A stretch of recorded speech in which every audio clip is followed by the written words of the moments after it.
Alosha, do you still remember that Snezhnayan folktale you told me about? It was about the Grim Reaper.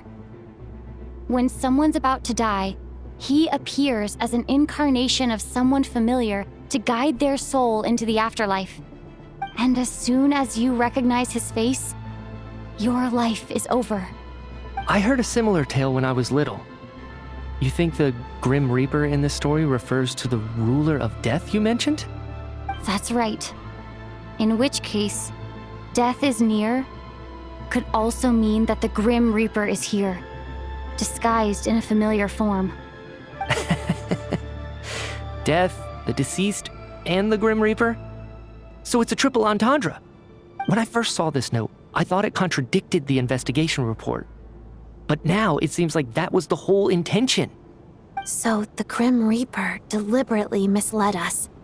Then, we started suspecting each other and searched for the deceased while they hid in plain sight. By that logic, the one person most likely to be the Grim Reaper incarnate is...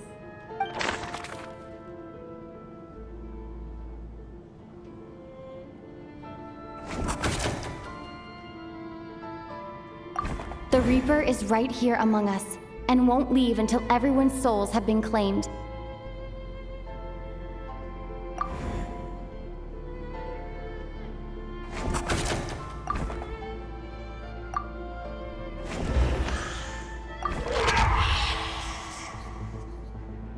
No doubt about it. It's Alosha. Looking back at how everyone has acted over the past few days, Alosha is most likely the Grim Reaper lurking among us.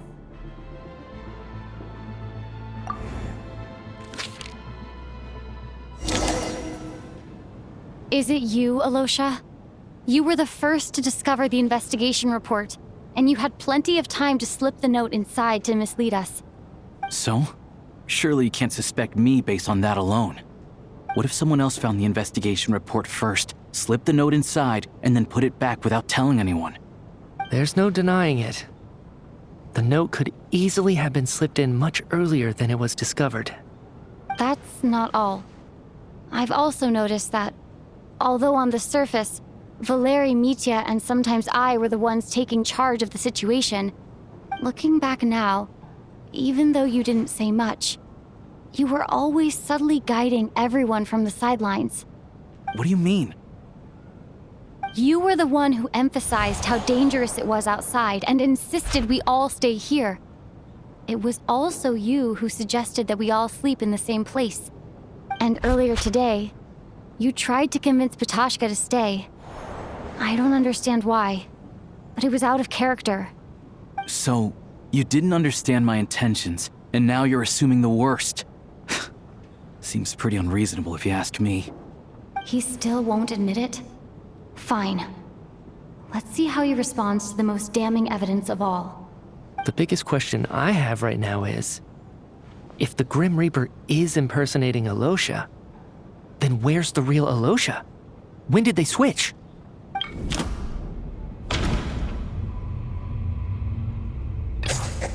That's right. This was the moment. Right at the start, before any victims had even emerged, Alosha was switched with the ruler of death while everyone's guard was still down.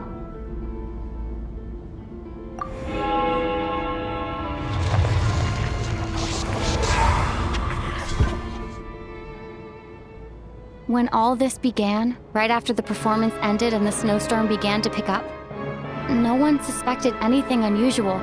We just assumed we were snowed in. It wasn't until we discovered the bodies the morning after that we realized something out of the ordinary was going on.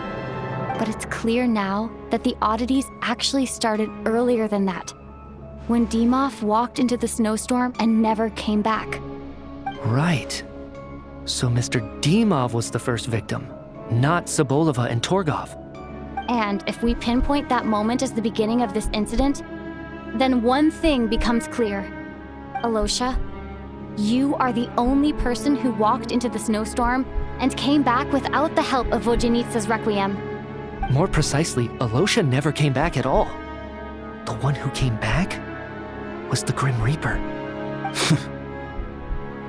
Not bad. Well, Since you've backed me into a corner, I suppose there's no point in keeping up the act anymore. Alosha? You're the Grim Reaper? I am no such tired cliché. Mortals should address me as the ruler of death.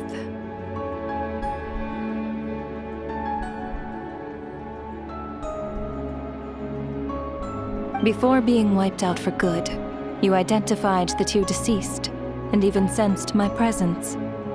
A commendable achievement, far beyond what I expected. I heard you can ferry souls. Those deaths each night. Were they your doing? Your initial conclusion was correct. Due to the existence of the two deceased, the ley lines yearned to reclaim those long-lost souls. Every night they devoured an equal number of souls to fill the void. This required no intervention from me. Though, of course, ferrying souls is indeed my authority. Here, take a look.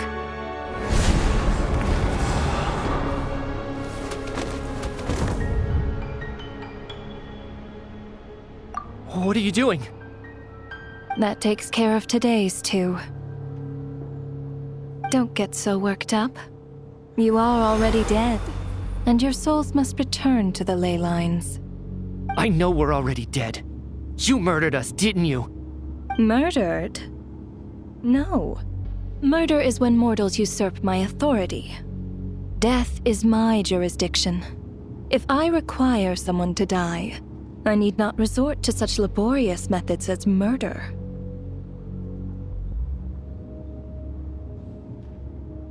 You simply met the criteria to trigger my curse of death. I know about the curse of immortality. So there's another death-related curse too?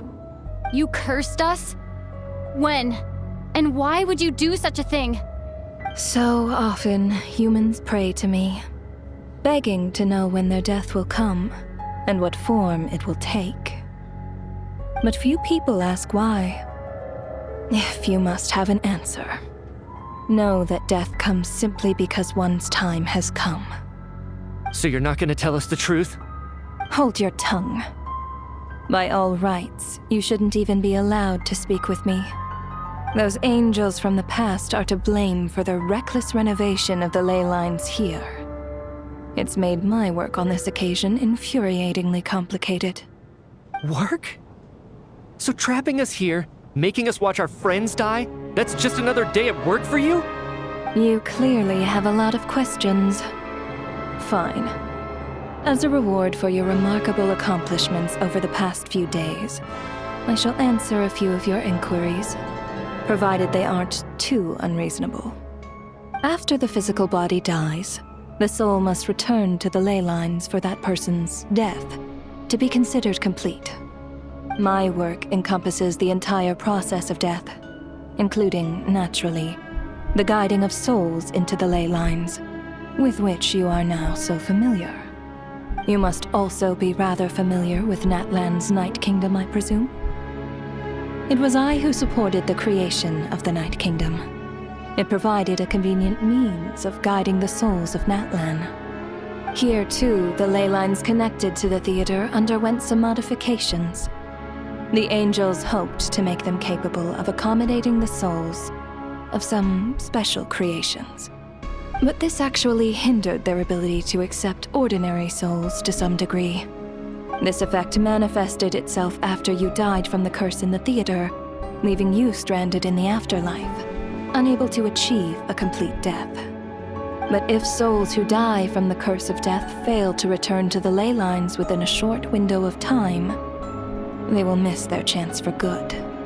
Then, they will remain forever suspended between life and death, no longer subject to the authorities of either.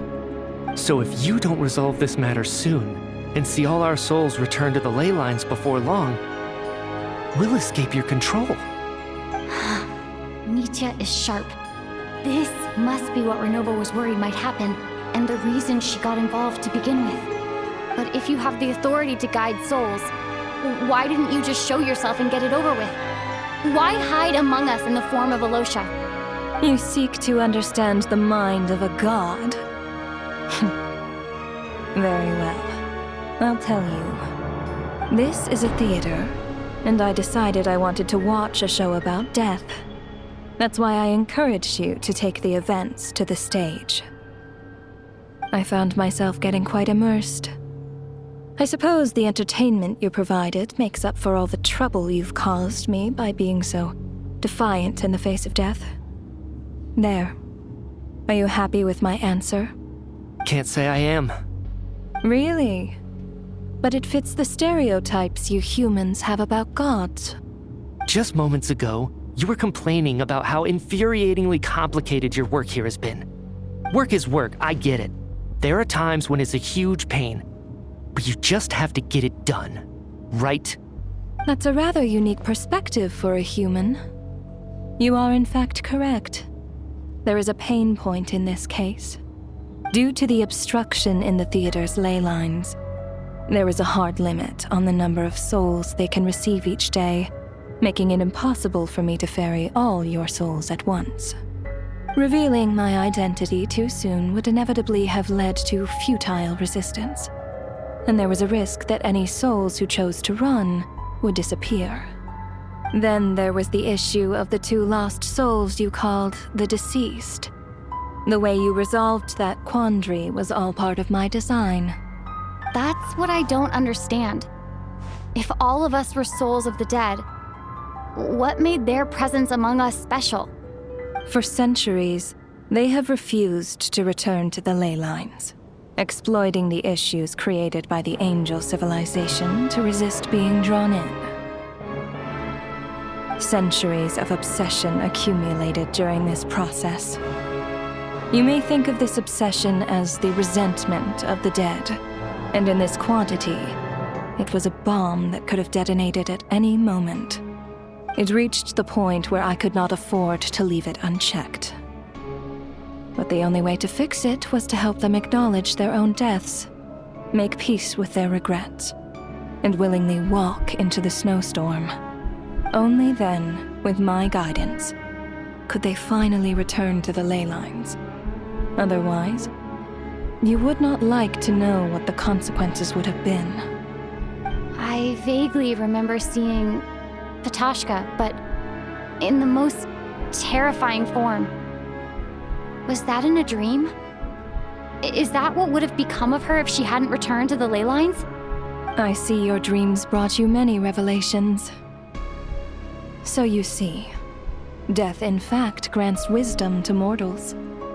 Souls connect to all things in the world and see the chain of cause and effect between them.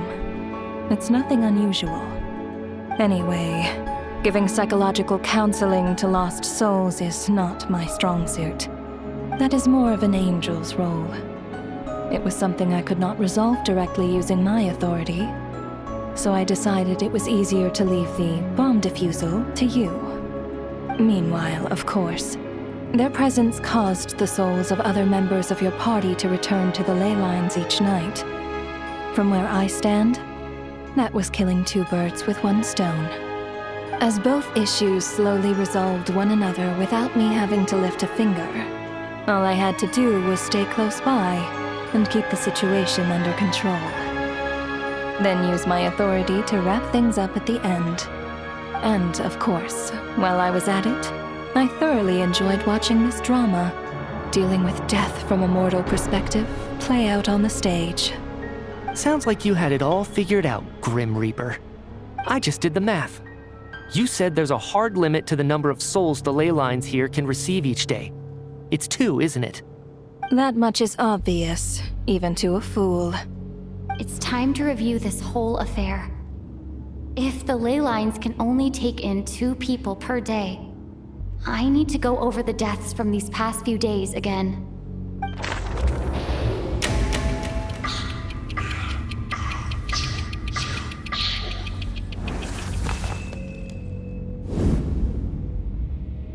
Looking back now, none of us had the faintest idea at the time.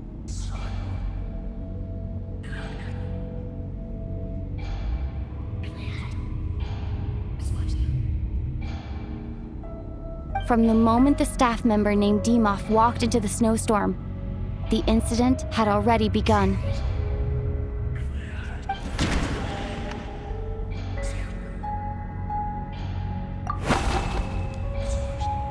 No.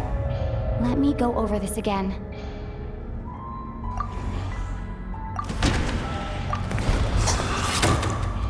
Alosha was the second to walk into the snowstorm after Demoff to investigate. During this process, the ruler of death assumed his identity, making him one of the victims.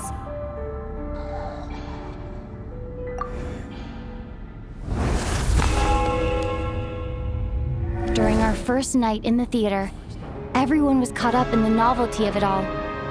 No one could have expected there would be victims the very next morning. Despite all the confusion, and with the help of hindsight, we finally began to realize that something was amiss with the snowstorm.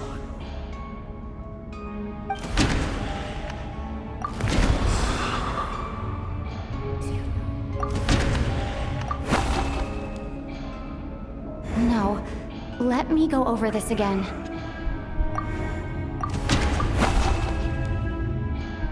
No, let me go over... No. No. No.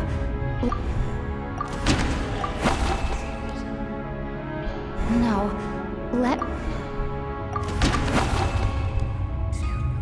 No. No. Let...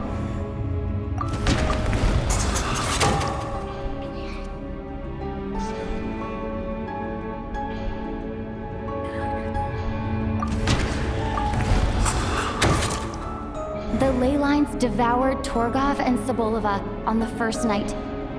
At the time, we thought this might be a murder case connected to Lelek.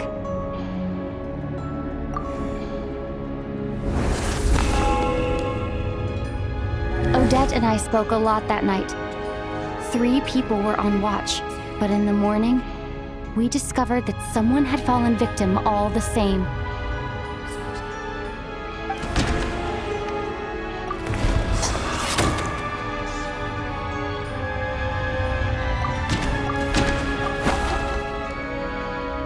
No.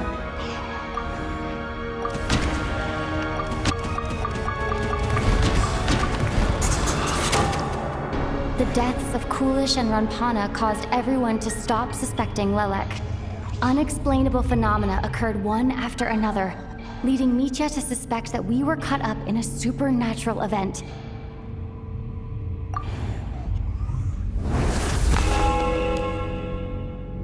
Later, we discovered that there seemed to be an extra person among us, and subsequently discovered the existence of the deceased.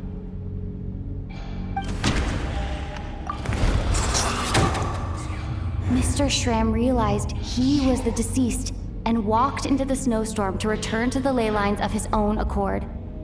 It turns out there really was a dead person among us.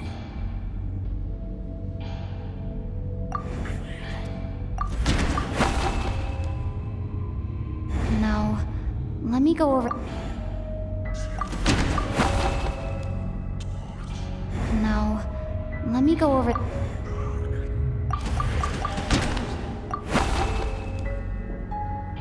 No.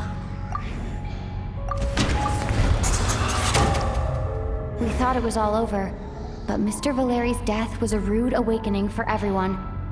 Once again, the ley lines consumed him during the night. A lot happened today. Mr. Valeri's death led us to discover the connection between the number of deceased and the number of victims during the night.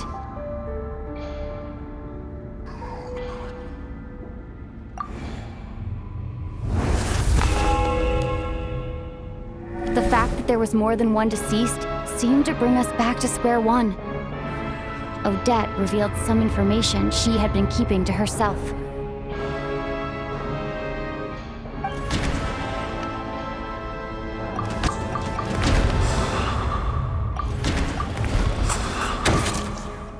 Vodyanitsa was swallowed by the ley lines in her sleep. But the requiem she sang before falling asleep was quite a game changer.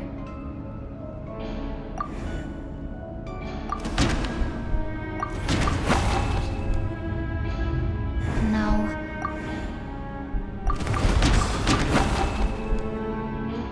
Although Mitya did indeed walk, the void in the ley lines hasn't been filled. So, let's rule out Mitya for now.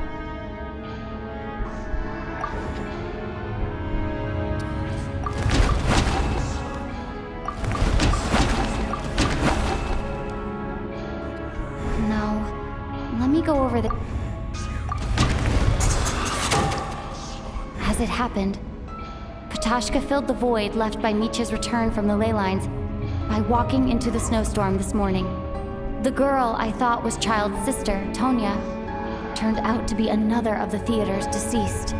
Come to think of it, Patashka was about to walk into the snowstorm at that time, and Renova, unaware that Mitya would return, was concerned that her soul would overflow from the ley lines. That's why she used Alosha's voice to try and persuade her to stay behind. Looking back, I suppose that was an early slip-up on her part.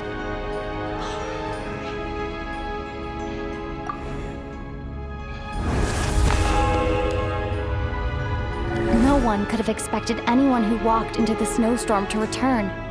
But just after nightfall, Mitya returned, bringing crucial information with him. Various truths began to surface, including that all of us were already dead, and that the ruler of death was here among us. Then, after revealing her true form, Renova callously claimed 2 souls.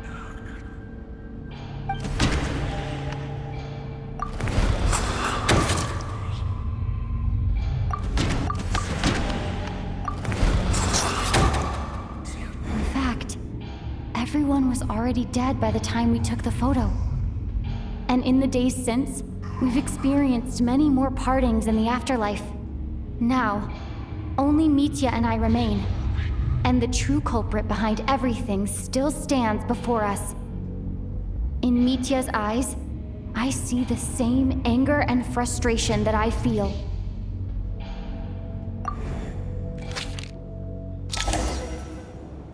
That covers everything. It's all clear now. Your work isn't finished here yet, is it? The Traveler and I are still standing here, safe and sound. The Water Imp's song threw things off a little, but it is of no consequence. The ley lines have already anchored your soul, and the first ray of light tomorrow morning will take you back.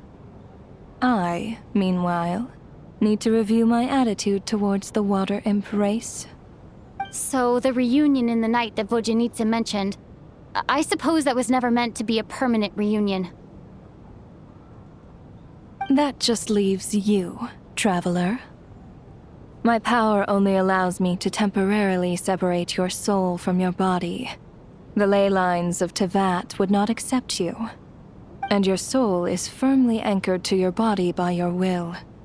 For a descender like you, who is not bound by Tevat's rules, your death can only be brought through the most violent of means, such as directly destroying either your body or soul. I have no interest in involving myself with Descenders, for now. Although, this may change if Asmodee remains missing, or you insist on interfering with our affairs. One last question then. All our struggles and sacrifices here, they were meaningless from the very beginning, weren't they? Death abides no reason. Besides, what you call sacrifice is merely a concept created by humanity. To me, it is nothing more than a self-indulgent charade in the face of death. Mere mortals fantasizing that their actions could reclaim something from my grasp. A truly laughable idea.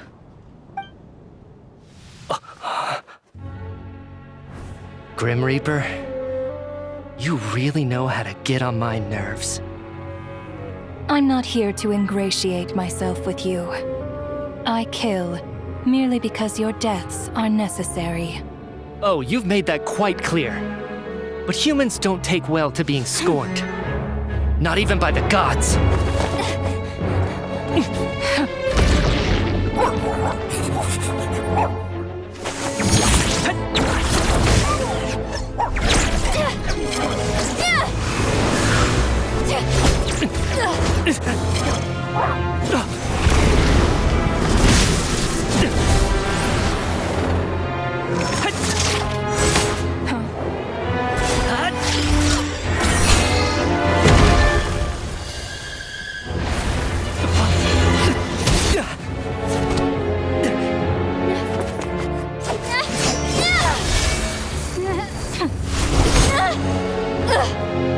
This is futile.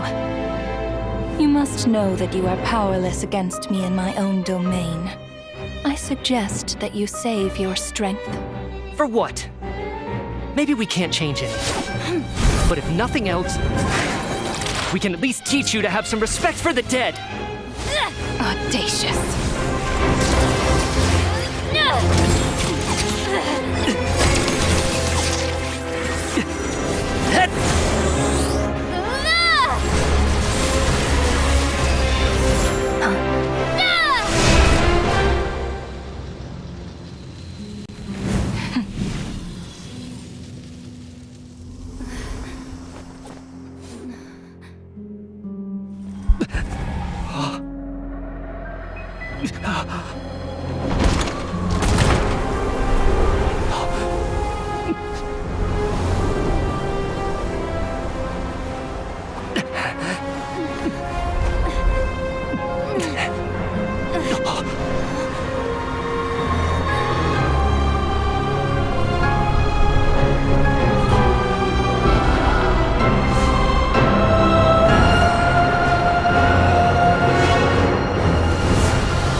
How are you holding up, Odette? What happened to me? How much do you remember? What do you mean? Is the performance over? I can't seem to recall what happened. Has Odette already forgotten?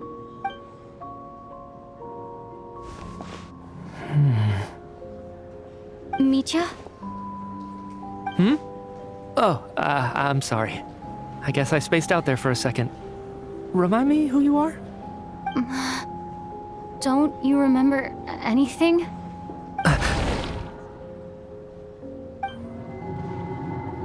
Yeah, I remember now, comrade. Looks like we guessed right. Just like me when Odette found me at the Armory Palace. For some reason, everyone killed by the Ruler of Death eventually came back to life. Just with one catch. They forgot what happened while they were dead. Odette and the others have already forgotten everything. Why were you able to remember this time? Could this be the reason? You said this is the Ruler of Death's symbol, right? I don't see anything there. You don't? Huh. Okay, I guess that makes sense. I carved this into my hand in the afterlife, so it's not visible in the physical world. Does that mean I carved this symbol into my soul? What an unsettling thought. Still, at least I get to remember what happened. I suppose it's a blessing in disguise. What about you, though? The ruler of death mentioned that you're a descender? Is that why you can remember? A full explanation would get complicated very quickly, but that's essentially it. Well then, now that it's all over, let's figure out what we've learned. The first thing I notice is that everything here is precisely as we left it, right before our deaths. This confirms that time passes differently in the afterlife than in the real world. They say that right before death, time slows down and your whole life flashes before your eyes. That must be how you know you have one foot in the afterlife by that point. Anyway, clearly the few days we spent in the afterlife probably only amounted to a few short minutes in the real world. This also aligns with previous reports of widespread temporary memory loss among the Armory Palace personnel. Now it seems likely that those were all brief deaths caused by the Grim Reaper's so-called curse of death. To those unaware of the truth, dying and coming back to life must feel similar to a short bout of catatonia.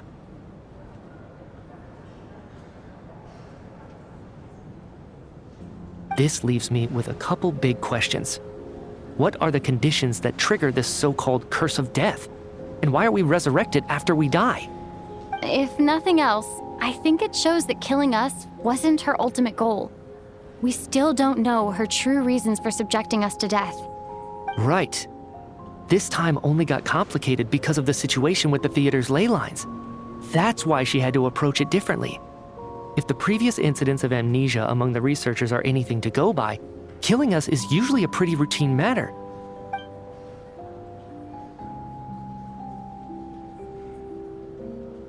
Come to think of it, wasn't I about to note something down before I died?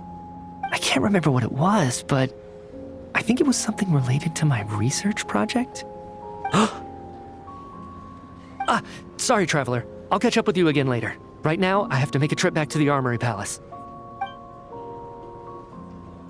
Ma'am, if I may, no one of your description has ever shown up in my investigations into Mr. Mitia's friends. Yet, you two seem very familiar with each other. Could you perhaps tell me where he was in such a rush to get to? And, by the way, have we ever crossed paths? Forgive the presumptuousness, but I feel a vague and indescribable sense of familiarity about you. I can explain everything. Could you help me gather everyone in the theater in one place?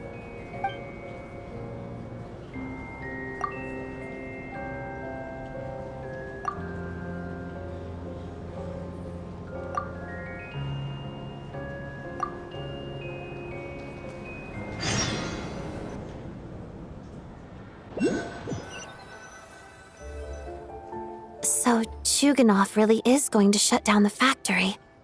I guess this theater incident actually did us some good after all.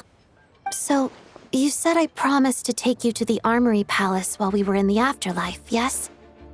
I believe you. I think I even have a vague memory of it. Agreed. Let's check in on her first. The whole reason for our trip to the Armory Palace anyway is to figure out what's going on with her health.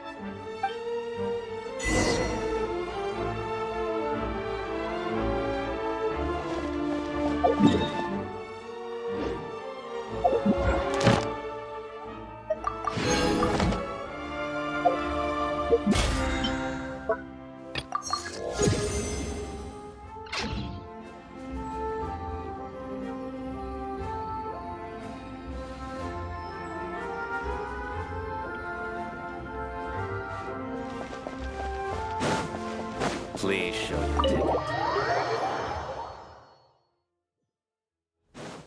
Time to relax.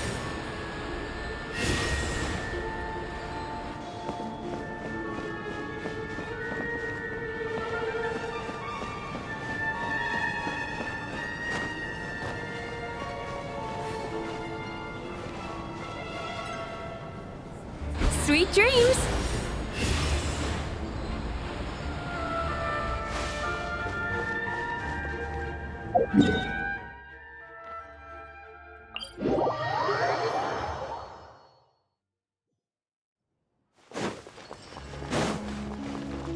Turn that frown upside down.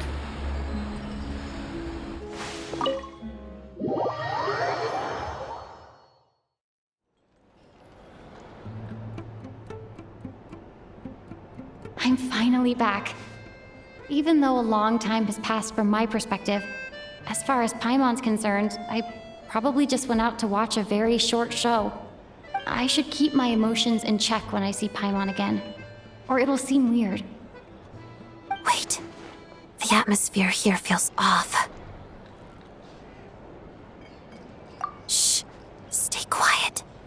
Let's go inside and take a look.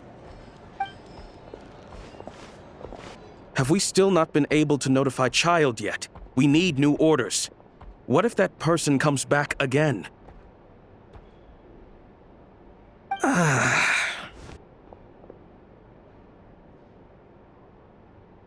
I'm so sorry.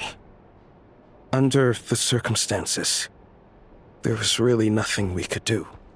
Tell me, what happened to Paimon? It was the Jester. He came here in person and escorted Miss Paimon away. He's the director of the Fatui. His authority supersedes all others and cannot be questioned. There was nothing we could do. How long ago did he leave? And what was Paimon's status? It was about an hour ago. Miss Paimon was fast asleep at the time. The Jester simply walked off with her as if it was only natural. I assure you, he absolutely did not use any force. Do you know where they went? The Armory Palace, most likely. Lord Piero, the Jester, has been overseeing the experiments there lately, keeping a close eye on their progress. Everyone in the Fatui has heard about it by now. I'm surprised he came in person. Whatever his reason for taking Paimon, he'll most likely return to the Armory Palace first, which is exactly where we were headed anyway. Then lead the way, Odette. Okay, let's go.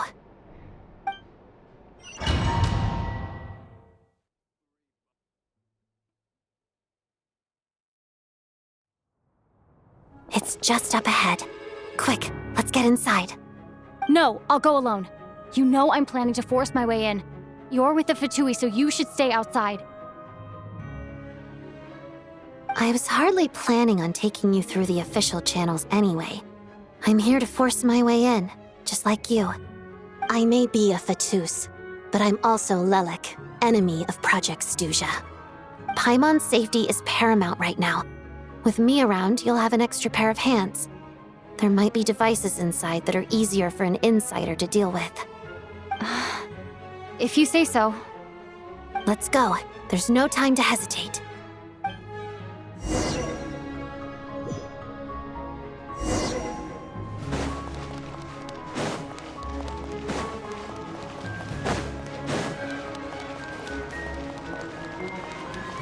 Hey, who are you? This part of the Armory Palace is under restricted access. What do you think you're doing? No questions, please. We're short on time. Time to relax.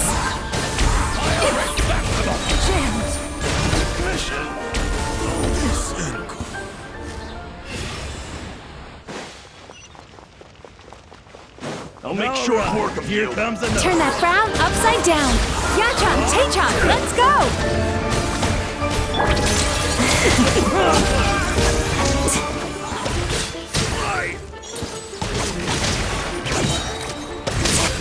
Come on out. Show them.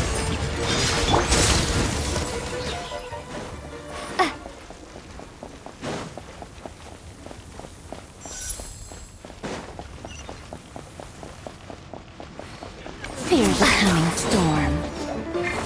Time to relax. Come on out. Right now. Right here. Witness the snow swan's grace. Clear away.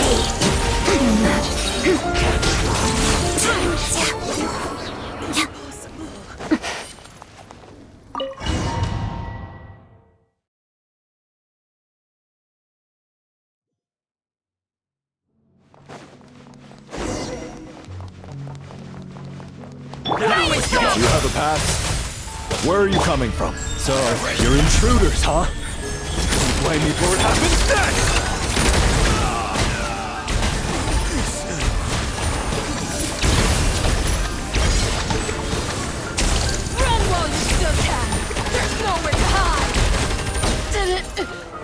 too long.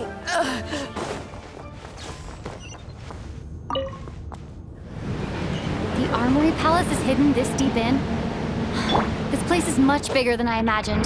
They're conducting top-secret research, after all. The deeper it's hidden, the better, is standard Fatui logic.